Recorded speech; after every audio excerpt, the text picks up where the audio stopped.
Hello, ladies and gentlemen, girls and boys. You are now entering Season 2 of the Swan Hockey Podcast.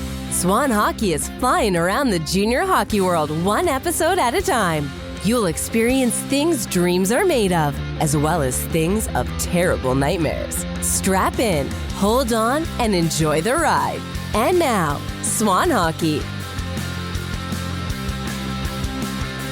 What's going on, everyone? Welcome back to another episode of Swan Hockey. I am Eric Swanek. We are in Season 2, and today we are joined by Tony Zasowski, the Commissioner of the NCDC and the USPHL. Tony, what's going on?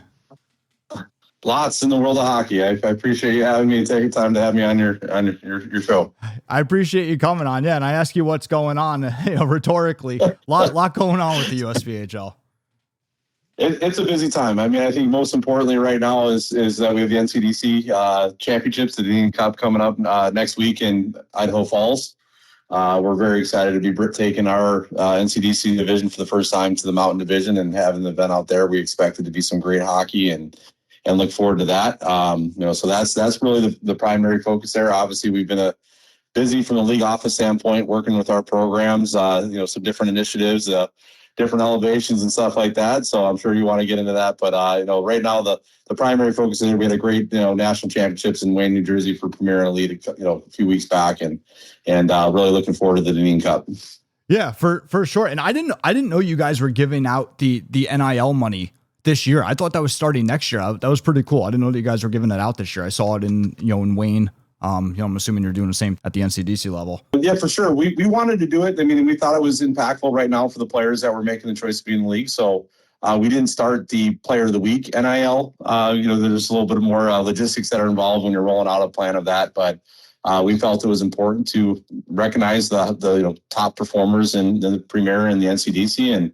And so, our executive committee was, passionate about getting it going right away and not wait until next year. Yeah, it's really cool. The NCDC. Right. You guys obviously doing the elevation that you're speaking about. And I think one thing I want to point out for everybody listening to is that, in the beginning, I think everybody was screaming rebrand, right? Myself included, right? Like I looked at it when I first saw it and I was like, all right, kind of reminiscent of years ago, when it used to be Premier Elite USP3 and then everything was rebranded. But then after digesting it more and like looking at it more, I think it's important that people understand, like, it's not necessarily a rebrand. Like the rules are changing along with it. And, one of the things I think is really cool is the 6 tuition-free spots on each team. Like that's a big step, right? And I know there's some people out there that, think like, okay, the league expanded by however many teams, like if we just say 50, which I know is probably less than that, right? But like, we'll just easy math right now. People say, 50 new teams, great. But 50 times 6, that's 300 new tuition-free spots, which is awesome. I'll never complain about free hockey. No, and really that was the conversation. This was economy evolving over the last 2 years. We introduced the teams that the 2 years ago that had full tuition, right? The kids were all paying, and those teams right away, because they're all competitors, they're all hockey guys, and like, we can't do this if we all, everybody's paying against all free. So they were starting to, scholarship players, and so going into year 2, we said, what number are you going to be really thinking about? And they're like, well, it's going to be at least 5 or 6, right? And so when we were approached by our the first 3 divisions in the Midwest, the South, and the Florida and the Southeast group, that's our South, is that when they were talking about that they wanted to elevate to the NCDC, we said, it can't be a rebrand. Exactly what you're saying, right? It can't be a rebrand. And so, the core tenet of the NCDC hockey in Tier 2 is having players play for free. So, we said to them that you have to have at least 6, but, the feedback we got from many of our teams is that, it's well north of that. And, so it is a different concept because people just hear that, that there's tuition, and I look at it that we're just scholarshiping players, right? And one of the conversations I had over the weekend with somebody else was, I said, when I always compare what we're doing to the NCAA and Division I hockey, right? NCAA Division I hockey, all programs aren't created equally. I know that the scholarship numbers have gone up. It's been great for us that there's teams that have 26 now. But when I played, less than 20 years ago, not less than 20 years ago, it was 18. And, so even on a Michigan or, Big Ten team or NCHC, like there was a lot of players that were partial scholarship and, walk-ons. And it wasn't a negative for D1. It just was, that's how the business model worked to be able to function. And so I think we're really looking at that as our model here is that, there are certain players that are going to be rewarded with full scholarships and other players, might have to pay something. And over the course of 2 or 3 years in the league, that might even change, right? As you move up the depth charts, you might become a fully scholarship player. And, we have a lot of rules that even protect the players to make sure that they have the opportunities for that. Yeah. And I think that's awesome. That's why, that's why I'm so glad we're having this conversation, because I think that there's a lot to this. And again, like I know so many people are, screaming rebrand. It's a lot deeper than that. And, and there's people out there that say like, oh, well, teams are already scholarshiping players. And like there was, right. But like this kind of like, I see it as this is like, now it makes everything uniform and sets a standard that like, hey, there's no more if. This is what you have to do, right? Like it sets a standard. Exactly. Well, and you look at it, I mean, I think you can go to any level of hockey, right? And I'll go to the highest level. If I go look at the American League, could the top 2 American League teams win games against NHL teams? Probably, right? Like, and you could go all the way down. We see it in college football, college hockey, what UNLV beat, one of our top programs a couple years ago. So teams can beat other teams. So when we were looking at this is that, we were looking around at the different divisions we had and say that we've got some really, really good operators that have done a good job of, the point in junior hockey is moving players on to college hockey. And so, with the changing landscape, we've got to evolve and adapt with it. And, so really looking at it, I think, it's an exciting time. It's obviously got to play out. We'll see. We'll have a different conversation in 2027 as we look at the first year of doing this. But, there's a lot of great programs out there that, with great hockey people that are going to do a very good job with this. And I think we think the future is bright for the USPHL and the NCDC. Yeah. And the interesting thing to me, because like obviously like, junior hockey, there's just so much going on right now. There's a lot of, turf wars, if you want to call them. But like the interesting thing is that so much of this, and I think this is a part that a lot of people, forget, is that so much of it will come down to the recruiting, right? There are players out there, right? It's like, okay, how do we get them here? Right. It's like will there be a lot of guys that were in the premier in this new NCDC? Like, yeah, of course. But a lot of them are very good and we'll come back to that. But then also, like, have you guys had any discussions with the teams? Like, hey, like we're setting forth these standards, we're giving you these tools, but now like as a team, we expect you to perform. You need to go out and go get those players that are worth those free spots that we're now handing out. 100%. And I think it's peer pressure, right? I think it's right now it's the teams that, our legacy NCDC teams are the ones that are telling these guys that, right? That was, saying that, you wanted to elevate, given the changing landscape. Well, there's an element of responsibility that comes with it that you've got to, you can't be business as usual. And I think that's why when the competition committee was sitting back, it started at our board meeting in March, and the competition committee's had a couple of calls, talking to everybody was just, why have a draft, right? Like every division's going to have the same way we talked about the NCAA, any sport, player choice, right? Is that some team players are going to choose for a coach. They want to choose for a location. They want to choose for, the opponents, whatever it is. All divisions and teams aren't created equally in the player's mind. And so ultimately that was the competition committee. And I'll be honest with you, I actually kind of disagree with that. I like having a draft, coming from other leagues and been around it. So, but again, our teams really felt that, they wanted to give the power to the teams to be able to tell their story and recruit the players, that were right for them instead of, drafting a player and saying, sorry, you wanted to go somewhere else, but I own your rights now. Yeah, absolutely. And it kind of keeps the teams, like you said, that peer pressure and that competition amongst the teams, like where if they know, hey, nothing's for free, no, you don't get to just pick a player. Like you got to earn that, like you got to make and it's something I've talked about.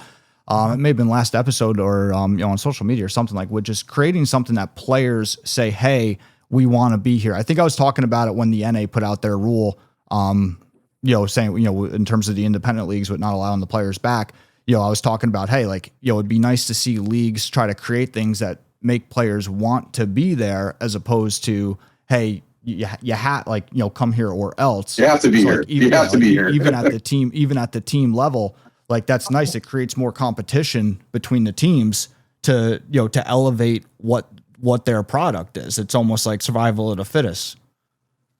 Well, I think that's what, our positioning right now is we want to be the league that's taking care of the players, right? And it started with our big announcement of the performance payout in January, where we wanted to recognize the top players and teams in the league that, instead of, sometimes leagues, if they make money, they distribute it equally amongst all the teams and just, give money back to the teams, cut back on dues. Is that we kind of looked at it and we said, we want to reward the teams that are doing things right. So the first thing was taking care of the players that win the championship. And then we wanted to look at and said, who are the peak performers in the season? Who are the peak performers in playoffs? And so that was the big thought was there is like, let's give back to the players and say, you've chosen our league and you're performing at the highest level. So we're going to reward you and take care of you, and that, and so this kind of evolution to me is just, the next thing that you said is that now we have more opportunities to be in our league. There's more opportunities for free hockey. And then we get a limited draft. And then, the other rule that was part of it is that if you are paying a tuition in our league, you're a free agent 7 days after that, just because you paid tuition. So again, so if there's, so say you were really good, you have an opportunity to go find those free spots out there. Yeah, absolutely. I think that's great. It just gives more power to the player for them to decide what they want to do. And the other thing I wanted to come back to, like one thing I think that a lot of people don't realize too, is that some of those premier teams, like they've been very good for a long time. And I know years ago, I think it was before you were with the NCDC, but the NCDC used to kind of be to some extent what some would call a, good old boys club, right, in the Northeast. And there was definitely some programs in the Premier that they could have played NCDC 5 years ago. I remember even when some of those Western teams came over to the Premier from the old WSHL, and I remember that league, wasn't a true tier 2 league, but behind the scenes, some of those organizations definitely operated like true tier 2. And I remember talking to one of those teams when they first came over, and like it was something about what their NCDC affiliate, they felt like they weren't getting any level of respect for them or whatever, or they weren't taking them seriously. And I remember thinking, like, man, like some of those guys in the NCDC, like they could learn something from some of these teams. Like some of these teams are really, really good operators, and it's good hockey. So that's another thing too, like where I think a lot of people see some of this stuff and, again, think, oh, rebrand. But, in reality, some of those premier teams, I mean, they could have competed in the NCDC years ago. Well, yeah, 100%. I mean, you can go around to all the divisions that we just elevated and pick out the programs and people that follow the NCDC or in junior hockey, know it. I mean, you just had Vernal win back-to-back championships, right? You look at what they did, beating. And then you have two teams coming out of California, right? We earned one of the wild card spot, and actually the wild card team made it to the championship. Then you look in Florida, the number of players that they've moved on to NCAA hockey and how competitive they've been in that division and in the Midwest. And then obviously Minnesota, as we said, is that I was always told that you need to, if you're going to be relevant in USA hockey, you've got to have a pipeline tapped into the 3 M's of hockey, right? Michigan, Minnesota, and Massachusetts. And so as we've kind of evolved, that was one of our discussions here is that, we got to make sure that, as you said, the league was a Northeast league. We tapped into having a very strong Mountain Division, but, what were we doing to make sure that those Michigan and Minnesota kids saw the league on a regular basis and said, wow, that's not just a easy, if I don't make another team, I'm going to go there. Like you see it and see how good the hockey is. And that's what we're trying to do here is just that we want to be a pipeline and give players options everywhere. And we think we've done that. Yeah, and I remember, and I won't say which team it was, but I remember there was a team years ago. I was helping a player. I was playing like they treated the players really, really well. Like I called a player one day. I'm like, hey, how's everything going? He's like, oh, I'm in Hawaii. I'm like, what do you mean you're in Hawaii? He's like, the team brought a few of us to Hawaii after the season. We're having a blast. I'm like, all right, sweet. Do you? Wow. Yeah. I don't know about that. That's not something I would say is going to be the norm for us, but I do know we've got some great operators and ultimately, it's really the focus of all this as we said it is getting players to college hockey, right? I think that's the reason junior hockey exists. And, there's a lot of these programs have done a great job, whatever level they've been at, whatever level they're playing, and whatever the teams they play, they've found ways to do that. And I think that's really the core of all this, is that the landscape of college advancement and the pathway to college is changing. And, we wanted to stay relevant there. I know before the call here, we talked a little bit about developmental pyramids and my philosophy and thoughts on it. And I think, that's all we're doing is protecting is a developmental pyramid for players, giving more opportunities to players at the bottom of the pyramid. And, as it gets harder, it gets smaller as you kind of filter up to, the highest NCAA Division I. Well, and I think it provides I think there's overlap and opportunity too. One thing that I really think is I think that this could service a lot of players that maybe would be playing U18 AAA in some organizations where they're just spending an exorbitant amount of money. I think this also provides an outlet to a lot of those guys to, hey, you don't have to spend that money. You don't have to go that crazy with this. Well, I'll be honest, I'm a huge proponent of both paths, right? So I don't want to pick one over the other. Yeah. Just full transparency. Obviously, I'm the commissioner of the THF, the Tier 1 Hockey Federation too, and we've got a lot of powerful, great top 25 programs in there, along with some good partners that do it. Yeah. I think they're just different, right? The difference between the two paths is really, who do you want to play, right? And this is when I would talk. I used to work for a different junior league and also was in the youth space and the junior space. Is that I would just tell people is that, are you ready to play against men?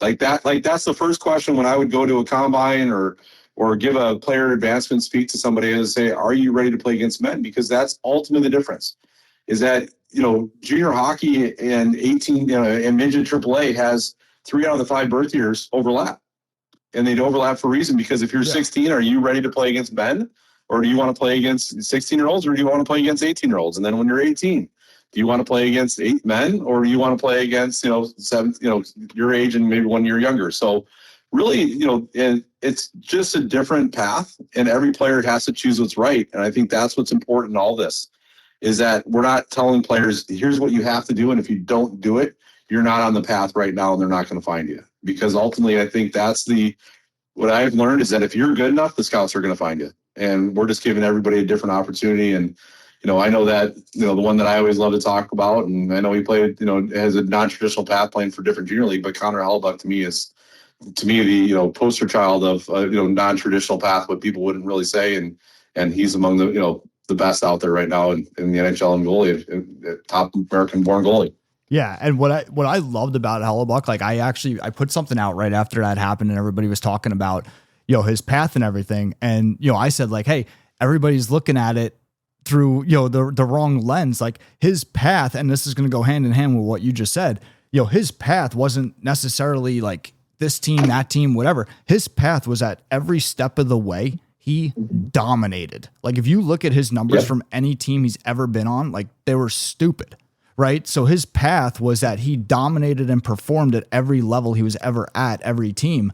And that's why I always stress to people. I say all-time performance is king. You got to perform. And that goes hand in hand with what you're saying. Hey, there's multiple different avenues that you could take. It doesn't have to all just be U18, or it doesn't have to all just be junior. There's multiple different avenues. Pick what fits best for you. But regardless of what you pick, you got to dominate. And I think it's great that, like I said, before, I see this as another opportunity, not necessarily to replace U18, right? Because again, multiple different paths, but another opportunity, and the player picks what's best for them. And in, what I was mentioning before with the cost difference, again, it's all personal situation. Some of the youth teams are more expensive than others.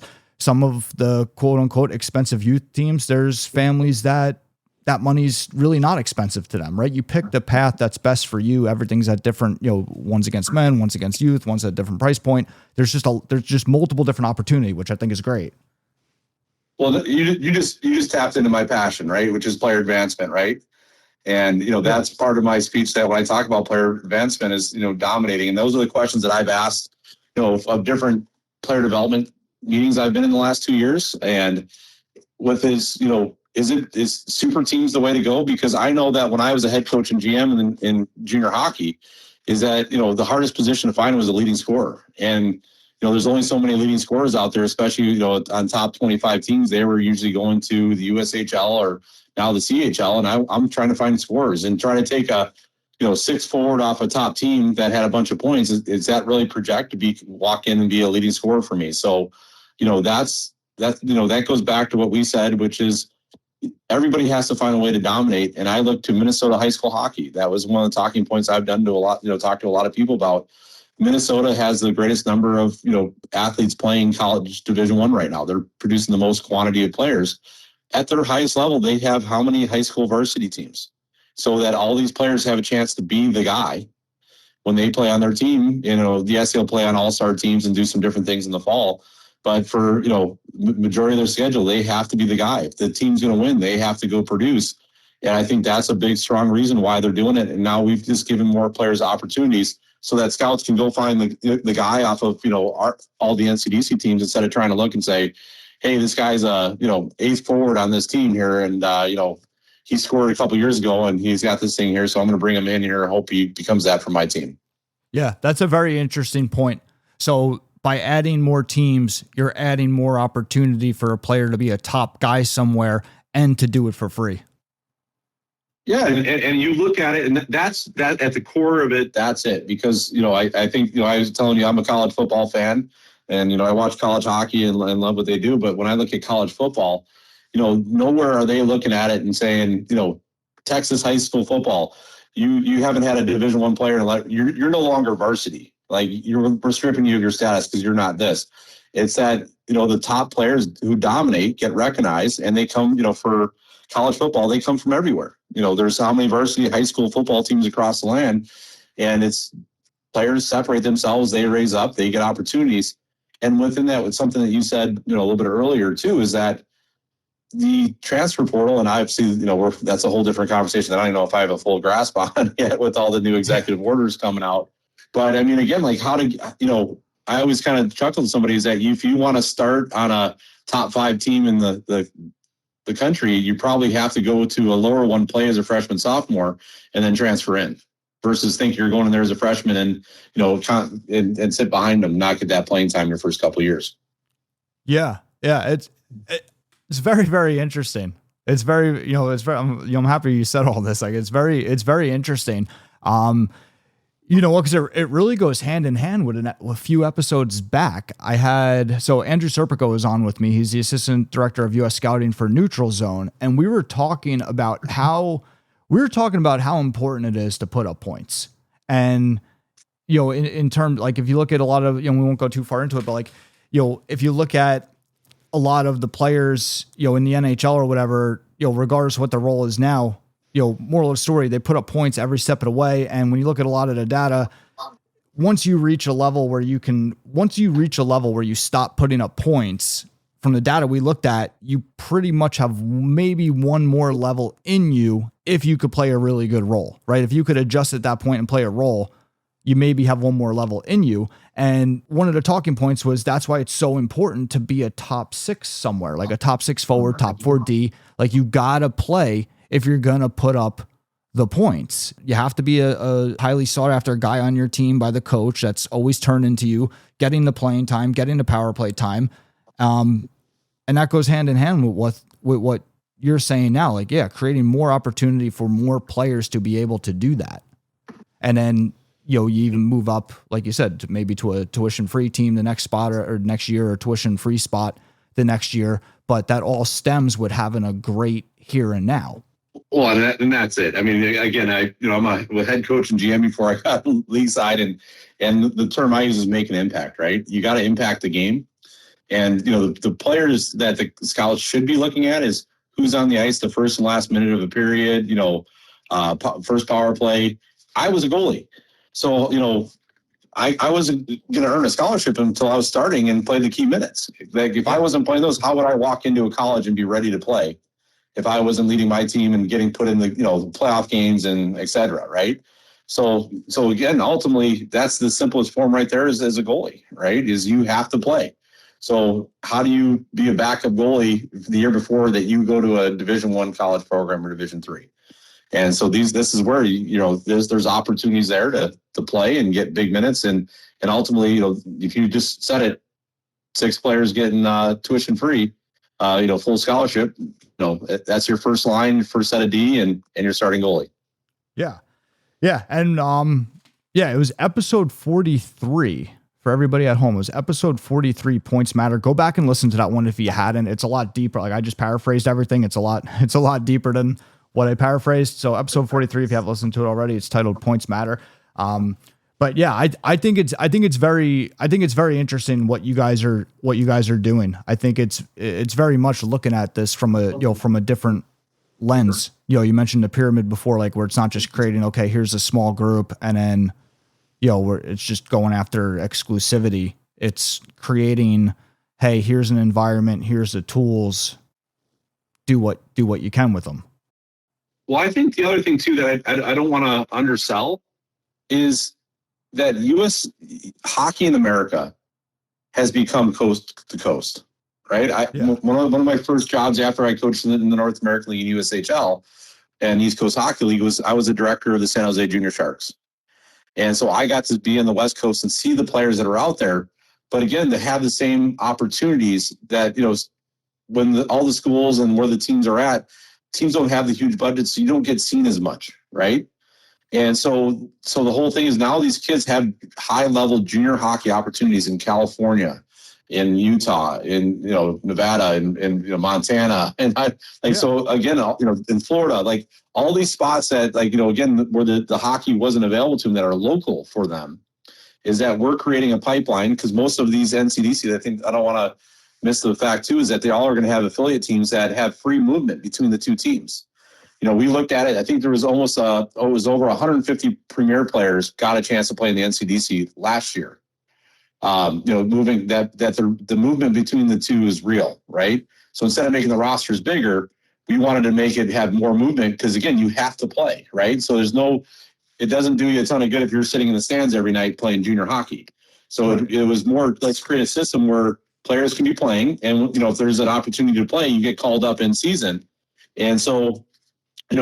We've identified that hockey is a coast to coast, north to south game. We're giving everybody an opportunity to play, close to home and highlight the regions of hockey, along with its stance is that, players don't have to sit in the stands. They all can have an opportunity to play. And when opportunities come, that there's an easy move to get into those games. Yeah. And it's interesting, because the other thing I like about it, so we also, Andrew and Andrew did the work. But we did an episode we called it Team Chasers. I'm pulling it up here. What episode number was it? But it was here it is, episode 26, Team Chasers to NHL with Andrew Serpigo. So like we were talking on the phone one day and I was, because I think there's a lot of value to a player living a normal life and, playing at home. I think there's a lot of value to that, especially at the younger ages. And, I asked him one day on the phone, like we're just talking, I'm like, I wonder how many NHL players did the goose chase, like ran around the country to all these different places. And, he calls me like 3 hours later. He's like, all right, here's what I got. I'm like, got for what? He's like, well, you asked me this morning. He's like, I started running the numbers. And so he did it. This was back at the very beginning of the NHL season. And at the point that we did the episode, he found that there was 9 players in the NHL that played youth hockey outside of their state, like outside of their home state. And out of some of the 9, like one of them, I think was from, like Montana, like a non-traditional hockey market. 2 of them, their dad played in the NHL. So obviously they were moving around, but we were looking at that and, and again, like times change, but, we were looking at that. So that's the other thing that I think is really cool. Like where it does provide player, like by having, teams coast to coast, it does provide players more opportunity to be able to live at home and live as normal of a life as possible. Well, I think ultimately is that you're trying to create high level hockey that has strong development systems underneath it, right? Like that's ultimately what they look for, right? And you need the more better players you have, the better you can create those systems locally. And, I think right now, as we just have done, is that we've done it where you've got them coast to coast, north to south, where players have those, where maybe even if their local program had it, the travel would have been horrible for them to go, getting on a plane every weekend and go play games or doing whatever. So now there's local travel, right, that they can stay If there's a good operator, they could choose to do it. But again, it's all about that player development and player advancement. Like, when we all come back to everything we're doing, obviously having the ability to charge, tuition to some players is a business aspect, because at the same time, people got to remember that, these are owners that are choosing to do this. And so, there's risk in it, and it's operating just like a business, like everything else. So we're trying to help them stay in business and offer all the things that we're talking about, right? So don't cut corners on player development. Don't cut corners on the way you travel to this, and how many players in a room, and equipment they're getting and stuff like that. So there are more standards to what this elevation means, and making sure that our teams are doing it the right way and having fun. I mean, ultimately, if it's not fun and the players don't have a good experience and they can't showcase it to their friends, family, and stuff like that, they're not going to want to do it long term. And the landscape's changing, and it's just getting harder and harder for players. And I think this is an exciting opportunity for players, as we kind of use the term coast to coast, to stay on the developmental path to college hockey and have some good opportunities and make an impact. Yeah, and I'm excited to see it unfold. Like I mentioned earlier, like it's so much of it comes down to the recruiting too. Because I remember when you guys added the Mountain Division, and right, there's a lot of speculation like, oh, it's going to water down the NCDC. Right, my response was, not if they recruit it correctly. Like you could argue it might make the NCDC better. It depends what players they bring in. Right, like it's all about win. Like the players are out there now. It's like, okay, now you got to win the recruiting battles. Well, and it's the same difference within that. I know that there's, even talks internally, right, about, how does this impact some of our divisions, right? Like, the Mountain obviously is a very strong division. The Atlantic's very strong. We've got great partners. It just goes back to those core partners, that have said, hey, how is this going to impact us? We don't want the quality to drop. And that's where, I think eliminating the draft is important, because, again, it just says to everybody is that, you can have an identity. So, what somebody else is doing definitely affects you. But, what a division like the SEC and Big Ten are not affected by what, some of the smaller, MAC conferences and stuff like that are doing. If they choose to cross over and play games, great. If not, they're playing 90% of their schedule internal and making sure that their players are being challenged and getting opportunities. So, so I think it's, like I said, I think it's a challenging time in hockey, because we all don't know what's going to happen tomorrow.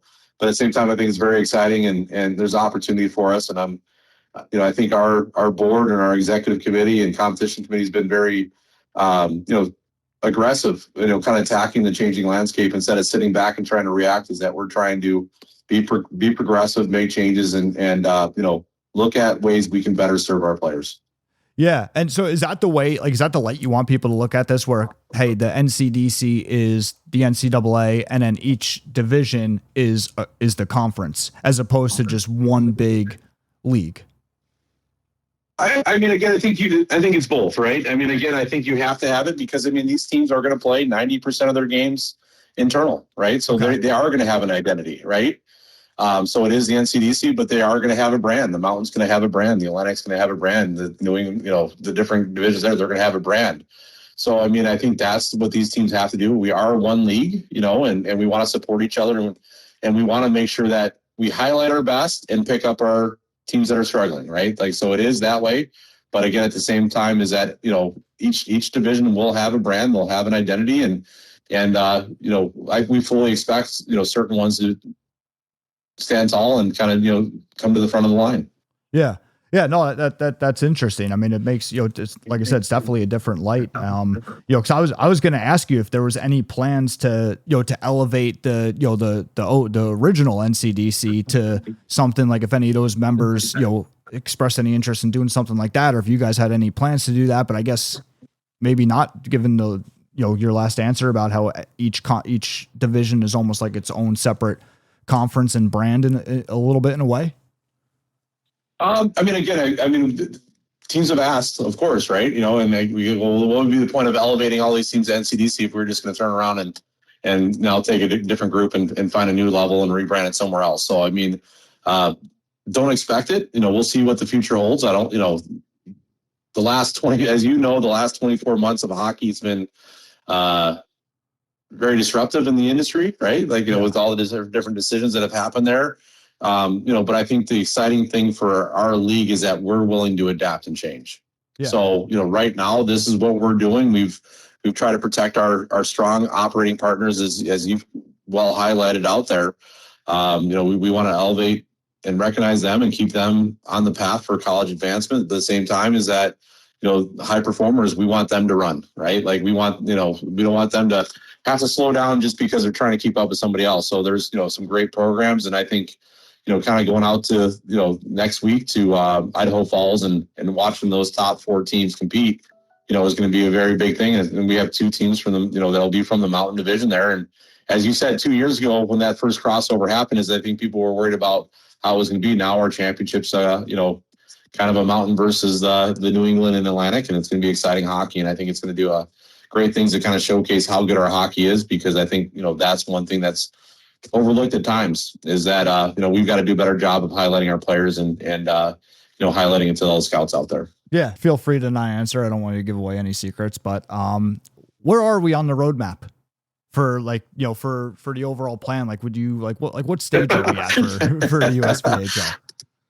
So the overall roadmap to me is that, obviously I'm a month into being commissioner here. And the term that I want to have is that, I'm looking forward to turning the page to 2027 so that we can kind of get to work. We've been very, very busy the last 2 years.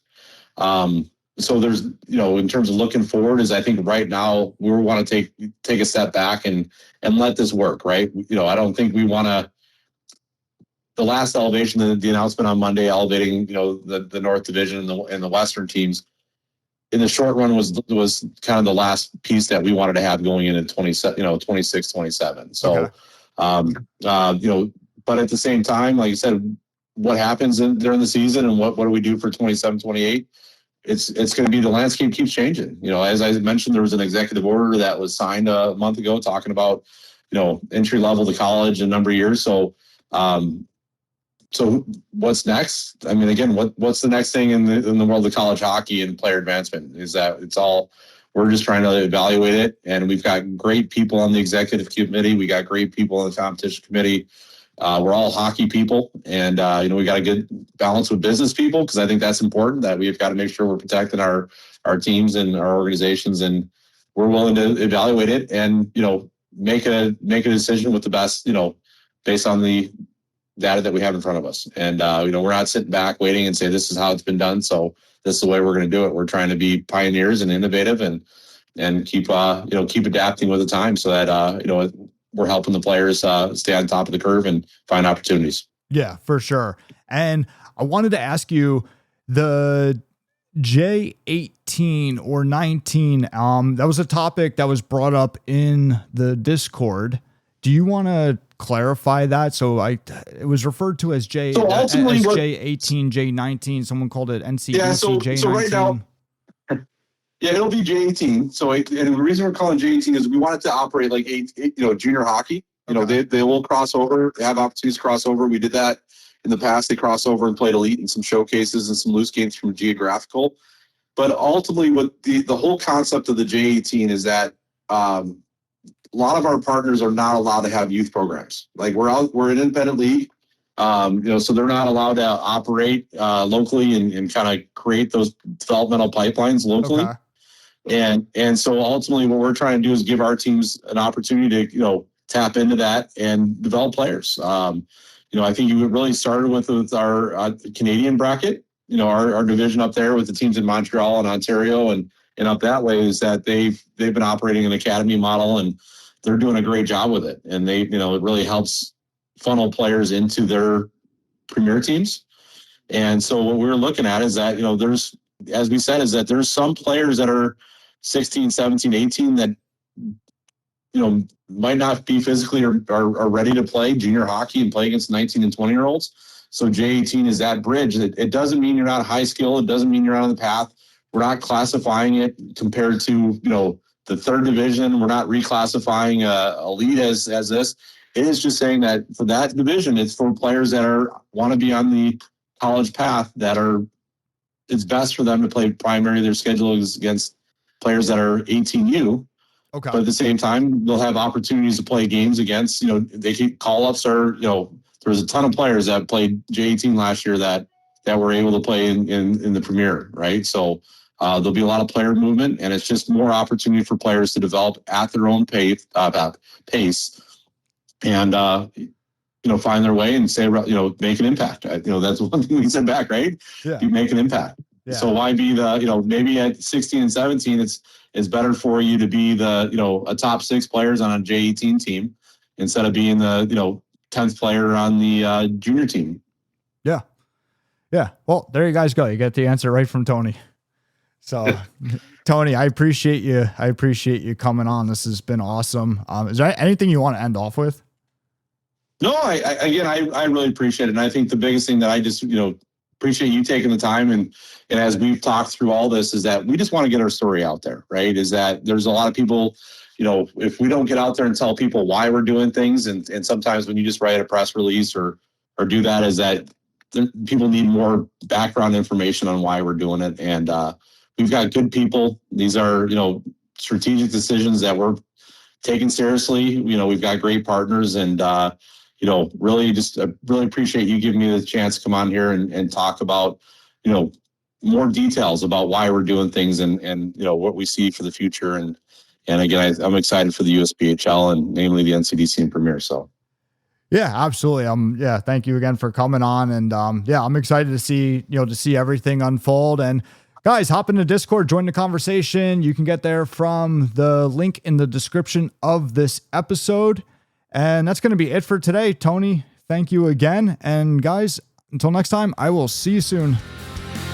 Thank you for listening to this episode of the Swan Hockey Podcast. We remind you that season pass points are available to listeners. For more information, please visit www.swanhockey.io.